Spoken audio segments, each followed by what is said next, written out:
on the families of Holocaust survivors reveal trauma can be passed down through genes. Its effects, so powerful, they reshape the genetic code of kin.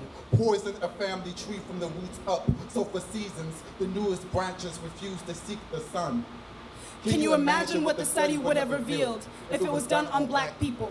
What trauma is twisted in the double helix of beings who for centuries were told they were not human. Can't feel no sadness, told it's natural selection the way that sad black bleeds red. See, history tells us that black people don't feel, that our skin thick, that we age slow, can't feel no pain because pain is too human a thing to feel. And ain't that why Emmett's mother showed us her son's bloated body as a reminder that skin don't stretch like this unless handled by hatred. But these days, we erase the pain of our violent deaths with a smirk, stitched to look peaceful at the rake. We name our bullet hole stigmata and call our hurts a holy thing.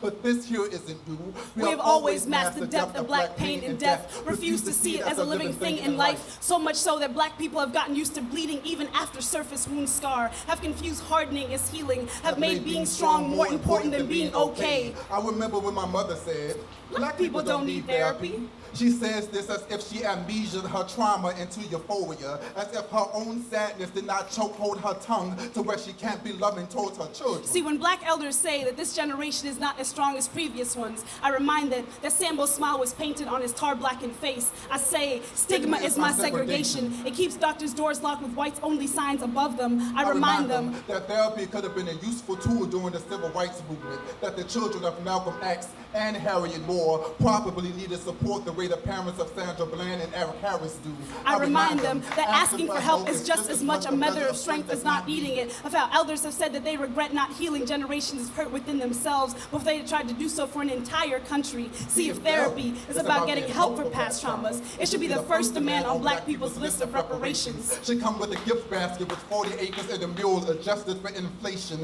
and a roadmap back to the honest healing my ancestors once knew.